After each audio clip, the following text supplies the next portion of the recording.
Oh, brother.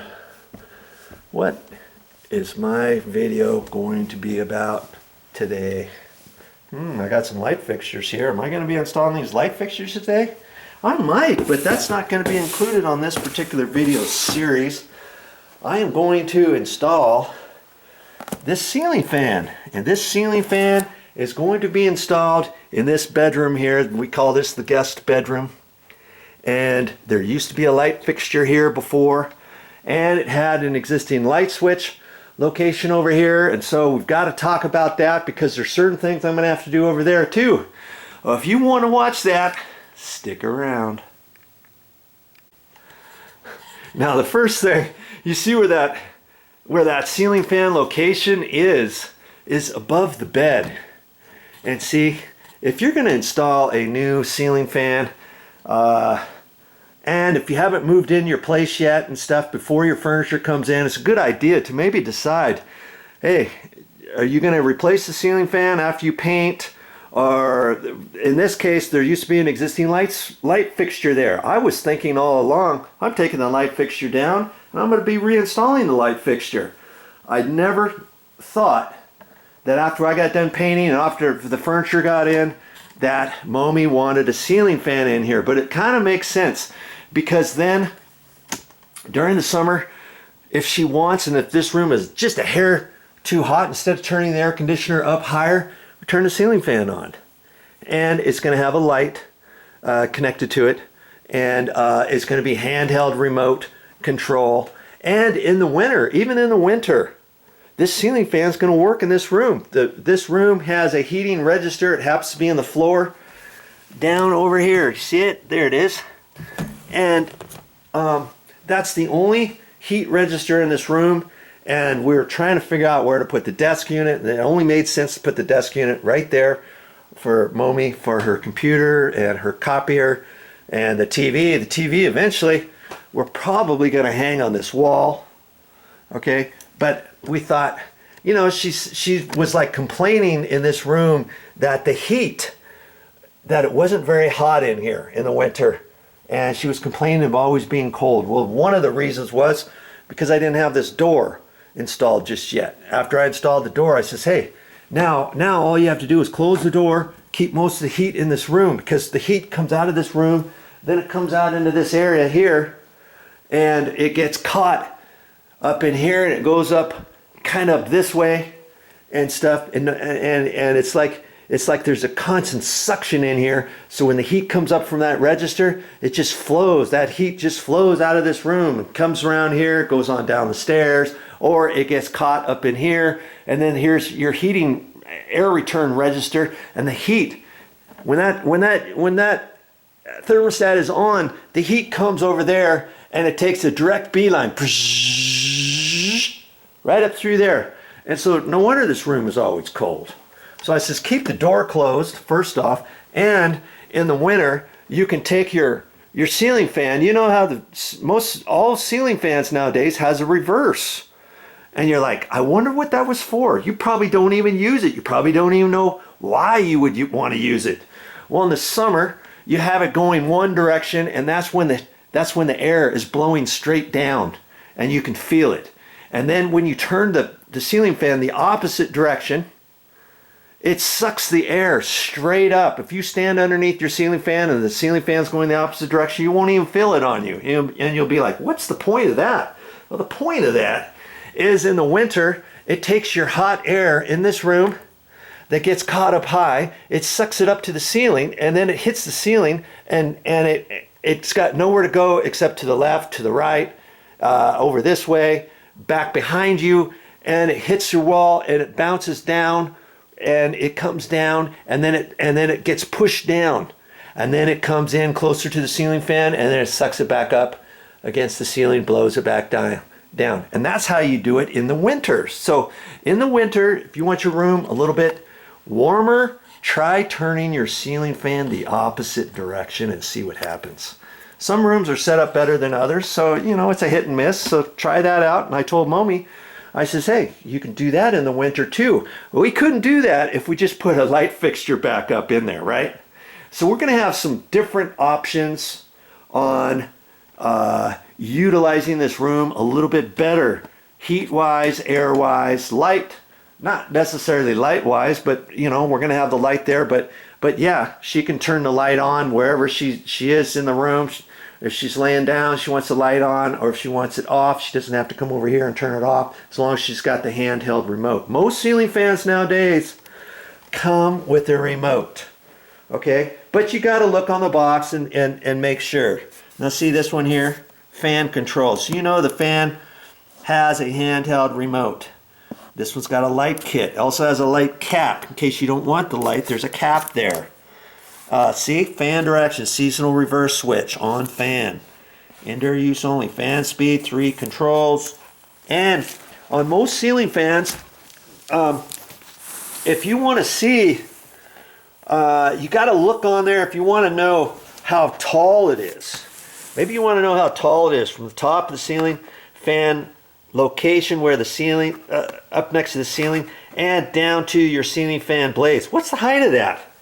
Is it going to be okay in your room? Now we got 8-foot ceilings in here, and you look over here and the ceiling to blade is 12.52 inches, so that's 12.5 inches. 12.5 would be 12.5 inches. We know from the top to the ceiling fan blade is 12.5 inches, and that ceiling is 8 feet tall. So we're down at 7 feet, and they tell you recommended height for ceiling fans is between 7 and 9 feet. You don't want to necessarily go down less than 7 feet, because then if you're raising your arms, if you're a taller person, you could hit your ceiling fan blades and all that kind of stuff. And where it is, it's above the bed, so it's still a little suspect in here, but you know, it's going to be okay. It's going to be okay. I'm pretty sure we're going to be fine with it. You can get a different type of ceiling fan that is a hugger fan, where it doesn't have the extension rod, and maybe it fits up slightly tighter to the ceiling, but it's not going to fit up that much tighter to the ceiling than 12 inches, okay? And it tells you all the different things. If you have a sloping ceiling, how far you should be for your down rods and stuff, and it gives you all that information on the box. The other thing you want to look at is how wide in diameter is the ceiling fan.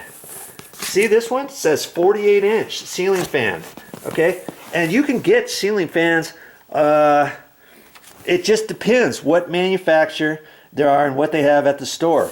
I didn't want something with 52 or 56, 58-inch wide blades, because this is in a smaller bedroom. I said, let's get a smaller one. So I'm looking. Mommy had no idea at the store that they did that. She goes, "Oh, thanks for kind of checking that out." Because in a bigger room, you want the blades to be wider in diameter. Like downstairs, where I just installed a ceiling fan, I wouldn't have wanted one down here that was only 48-inch in diameter. This one, even though it's 3 blades, it almost kind of looks like a propeller, doesn't it, for airplane? Even though it's got 3 blades, it's 52 inches in diameter. You can get these up to 58 inches, and you look on there, I looked on the box when I installed this, and it was good enough for 400 square feet. And that would be a room like this, that's 20 by 20, would be 400 square feet. Well, this is not 20 by 20, it's probably 20 by, oh, I don't know, 14 or so, 15.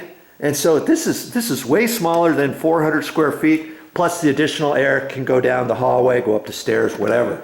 And so I knew that would be fine here. I didn't want to go with something any smaller than that. Okay? But they had, like I say, they had 58. If they had one exactly like that was 56 inches or 58 inches, I would have done that. But they didn't at the store. And Momi kind of liked that design. And see, that one's kind of a hugger one. But if I were to measure from the ceiling on down, that's almost a foot there. Even that without the extension. The other one just happens to have the extension with the blades and all that kind of stuff.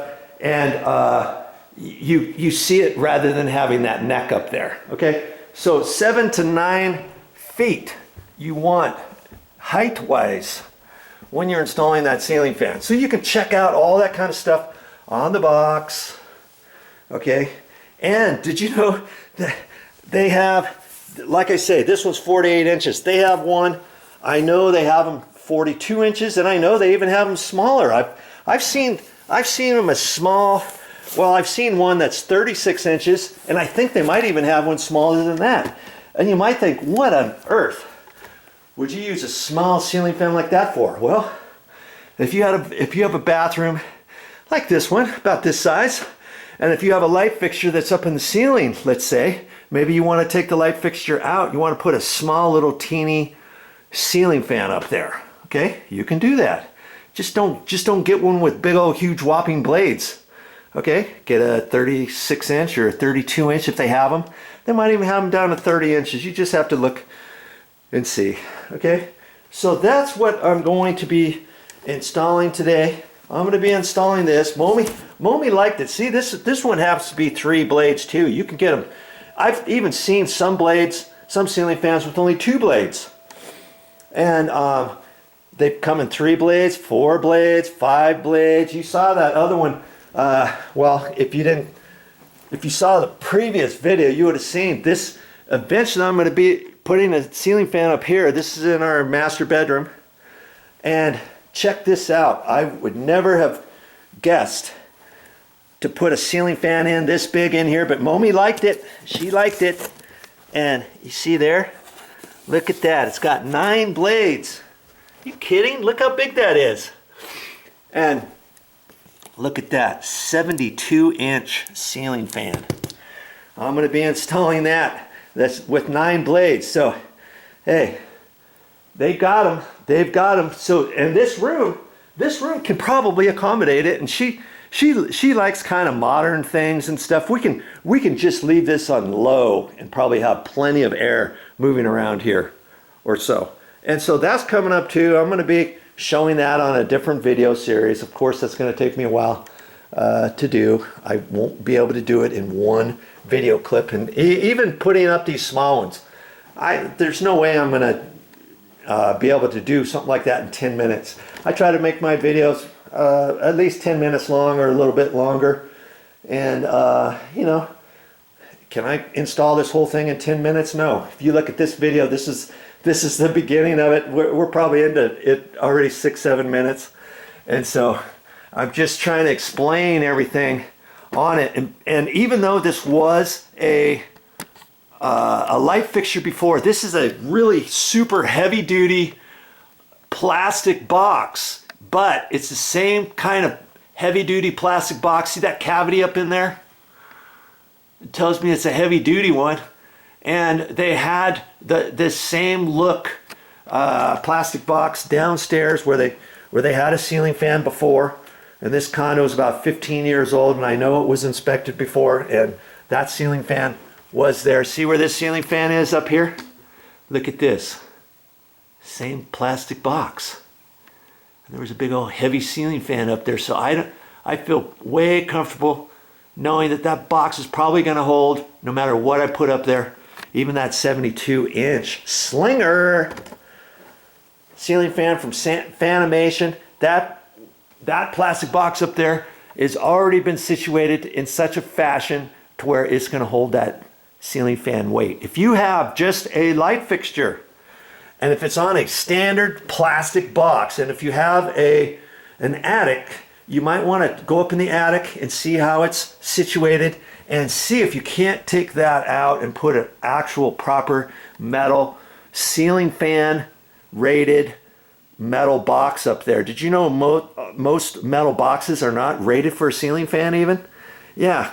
And if you were going to even have it inspected, or if this was a brand new house before you put the sheetrock on and stuff, you might, and if you had a metal box there, you gotta have the right type of metal box for a ceiling fan, believe it or not. So if you have just a funky, cheap little plastic box, and if it's on a light fixture, you want to put a heavy ceiling fan up there, and if you have an attic, go up there and see if you can't, how easy it would be to take the box out up there without making a hole in here or anything like that, and installing a metal ceiling fan type box. You can put a 2x4 up there. You may have to do some extra blocking and some other stuff up there, but you could easily do that if you have an attic. But if you don't have an attic, then you've got to look at it and see, and maybe you want to get a smaller type ceiling fan for your smaller bedroom and still be able to put it on that plastic box. It might jiggle a little bit or something, depending how stout your plastic box is, and you just don't want to get a big heavy ceiling fan on there and have it sag out of your ceiling and do some damage, or have the screws come out of your plastic box or whatever. So, you know, take a little bit of time to figure out whether or not you can install a ceiling fan in your bedroom that way too, okay? And here's the other thing we've got to do. That light fixture that was up there from originally had a dimmer switch on here. This dimmer switch goes up there. This one here does not go up there, I don't think. You know what? It might go up there, and it might have been for a light kit, because you see, I'm seeing oh man, I think that's what it is. See that electrical cap up there, and you see the red wire? That's probably for a light kit. Good grief. And here, this might make it easier. This might make it easier. And here, I was thinking, this light switch here was for the lights or for an electrical outlet in the bedroom for these lights. A lot of times they'll do that, and they'll have half of your electrical outlet powered by a light switch, okay? If you ever come across this in a bedroom, if you're not sure what this second one is, it's probably like that. But I checked that initially, and I couldn't find them for there. I didn't check every single plug. There's a plug here, there's an electrical outlet over here, there's some over here. And I thought maybe that second light switch was for that. Well, I don't think it is. In fact, I think it's for that red light or red wire up there, and that was probably for in case they ever had a ceiling fan. In the old days, what they used to do is put two light switches, one for power for the ceiling fan, and one for power for if you have a light kit, okay? And in this case, they decided not to install a ceiling fan 15 years ago. They only installed a light switch. So because they did that, they put the dimmer in there for the light switch, and they have just a standard paddle light switch for the red wire. And I'll bet you when we check it, I'll check it up there in a minute, okay? Because I don't like working on anything that's hot. So we're gonna, I'll show you what I do before I install a ceiling fan and all that. Don't worry about that. Okay, keep watching this video series. That red wire is probably connected to this regular light switch here. And so when I hook up the ceiling fan all together, it tells you do not hook it up on a dimmer light switch, okay? And so I thought I was going to have to replace this. Now, chances are I could probably leave this, and I could probably use this one for the power and just hook up, instead of hooking up the black and white wire to the ceiling fan, I can hook up the red wire and the white wire. Okay, the red wire is power, the black wire is power, okay? And the white wire is in a junction box, there's probably another wire nut up in there that is connected. I'll have to look at that. Maybe it's not, but maybe there's only a white wire, because it could have been a 12-3 wire with a red, white, black, and a ground wire in it. That's probably what's up there in that box, okay? But because this other light switch is here, I could use this for the power all the time, right? And just leave it on, hook up the red wire and the white wire to the ceiling fan instead of the black and the white wire, okay? I'll hook up the ground wire too. And then it won't matter on here whether or not I have this on or off. This one will virtually not even work for anything. We won't ever use that because I won't hook up the black wire to the ceiling fan. Do you see what I'm saying? It's just going to be, you know, when you have your ceiling fan with a remote control. All you have to worry about here is making sure that the power is on. The power switch is on for the ceiling fan. Then you control the ceiling fan with your remote control. You never will control your ceiling fan with this as long as you just have the power on. So I don't care if the power's on here or here. If I would have hooked up, you see, if I would have hooked up the black and white wire to the ceiling fan on a dimmer switch, they say don't do that because it's really not designed for that. Okay? And so I wouldn't even use this to turn the power on. And so I was thinking, initially I was going to have to go somewhere else, take this one out, put a regular light switch like this in over here so I could use this one for the ceiling fan once I hook up the black and white wire. Does that make sense? Then, because I thought this switch here was for an electrical outlet somewhere along the wall to turn on lights or something. And lo and behold, I believe that goes up directly to that red wire that we saw up there. So that's why I could just leave it like that. I don't even have to take this switch out, put this switch over here, put the dimmer switch over there. So when you walk in, usually I'll have the power to whatever is needed the very first, and then the second, well, we're not going to use that for the power now. We're going to use that for the power, right? But because we've got a remote control for the ceiling fan, I'm going to just leave that right over there. See, in the old days, they didn't have certain controls for ceiling fans like the remote control. You'd have to have your chain here, your power chain on, off, high, medium, low, off, high, medium, low, off. As long as you have your power on to a ceiling fan, high, medium, low, off. And then if you wanted a light, then you'd have to install a light switch.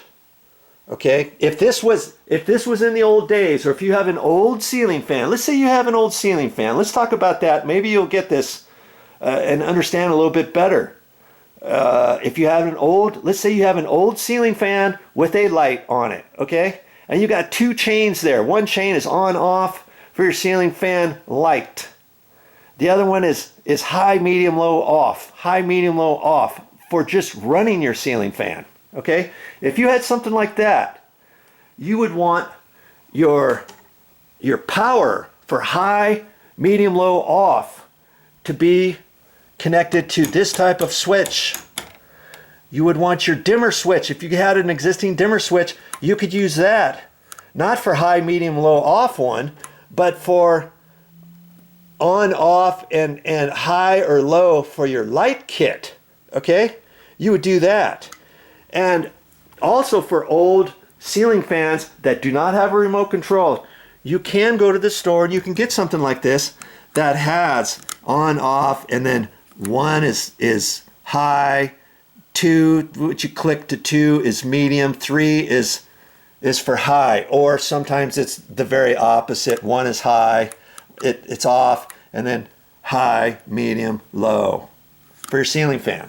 And then you could use the dimmer that they have at the store for that, okay? But you don't have to do any of that kind of stuff when you have the remote control that comes with your ceiling fan. All you have to do is don't worry about all this. You could just have a power switch to turn the power on.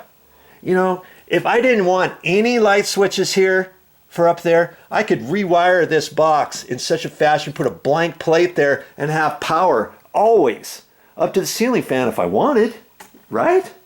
Because it's controlled with your little remote control. But I'm not going to do that. This one's still going to work. But if I have it turned off, when I hook up the red wire and the white wire and the ground wire, okay?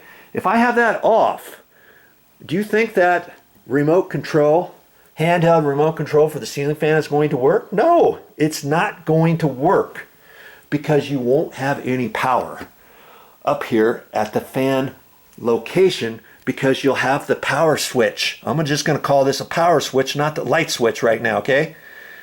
I don't want to confuse you. If the power switch is off, your ceiling fan is never going to work. You've got to have your power switch turned on in order for your handheld remote on your ceiling fan to work. Okay? All right. I think you got it. I'm pretty sure you got it. Let's get up there and figure out if my hypothesis is right. That's the first thing I want to do, because I don't want to get up there later and start hooking up wires that are hot. Never, and I repeat, never work on anything with hot wires, okay? You don't have to be an electrician to install the ceiling fan, by the way. Okay? I'm just an average Joe. So if I'm just an average Joe, that means I'm no better than you at doing handyman type things. You could do this. If you just watch this whole video series, you'll be able to hook up your ceiling fan too. And incidentally, that goes for anything on my YouTube channel. You go to my main YouTube channel page, click on look for an item that says playlists along a row of different things there. Click on there and you'll see all the different topics that I have on my YouTube channel. You click on one of those and you'll see everything that has to do with electrical, everything that has to do with ceiling fans, everything that has to do with painting, everything that has to do with plumbing, anything that I have worked on different categories, I'll put in that same category under a playlist so that you'll see anything that has to do with ceiling fans. I've got all in one area. I don't know, I might have 50 different videos on there about ceiling fans. Pick and choose what you want to see. You want to see me installing that ceiling fan that was downstairs? Have at it, because it's on my channel underneath that playlist, and so will this one be when I get done with it, and so will that big old monster of a ceiling fan that's going up there in the master bedroom. I'll have that on there too, because I never know what I'm going to say next on each video. I thought initially, hey, if I got one ceiling fan installation on my YouTube channel, that's good enough. I don't have to ever video any more ceiling fans that I ever install. And then I started thinking, hey, wait a minute. Maybe somebody will learn something different on this ceiling fan as opposed to the last ceiling fan I installed. And specifically this one here, this one's got the long extension pole. How on earth am I going to install that? And are the wires long enough? And what happens if the wires aren't long enough? What am I going to do? How do you connect that onto that type? Maybe after all, this one will be different than the other one. And every ceiling fan goes together differently. You always have, just read the directions and look on it step by step. This one step by step obviously is going to be different than the other one step by step. As well, it's going to be different than the one downstairs that I installed step by step. So I thought, hey, nothing doing. If I make a video with a ceiling fan on there, I can title them differently. Maybe you won't see a title, how to install a ceiling fan, but maybe you'll find one that catches your eye, how to install a ceiling fan for dummies, episode 1 or whatever. You think, okay, maybe I should click on that one instead of the other one. And maybe you never would have seen my other one had you not have seen this one. So, you know, there's all different kinds of reasons why I do the things that I do. And it's like every time I post some video and I make a different video, I never know what I'm going to say. I can't repeat myself word for word, verbatim, how I'm going to install this ceiling fan as opposed to the one that I installed downstairs, or what I'm explaining. I didn't explain all this stuff downstairs as much because I had a power on off switch downstairs as opposed to this sliding one, because the one downstairs had always been set up for a ceiling fan. This one had always been set up kind of for a light fixture, because had it been a ceiling fan, first off, they would have, if they installed a ceiling fan in here 15 years ago, okay, they wouldn't have had the dimmer switch over here. They would have had the paddle switch over here for the power, for the on, off, and the chain to turn it high, medium, low, high, medium, low, off, high, medium, low, off. They would have put that first, okay? Then they would have put the light switch probably over here, and the dimmer would have been just for the light switch. Well, as they did it, because they had a light switch up there, they thought, hey, let's use the dimmer switch for the light switch that we're doing, and we're just not even going to use this one, okay? But for a ceiling fan, you do it very opposite. Or the ceiling fan wires could have still been set up like that. So when you first come in the room, I usually like to have whatever you first see the light switch for the light fixture that you're going to use the most would be first. And then I would have the power for the ceiling fan. And then if I had a light switch to control the bottom part of both of these electrical outlets on the wall for there, had this have done it like that, I would have put that light switch over here. And if I wanted a dimmer on that, I would put a dimmer switch on that. You see what I'm saying? So there's certain things you can do in certain existing conditions. Don't ever think you have to keep it exactly the way it is on the wall. Okay? All right, enough talk, Joe. Let's get on with the project.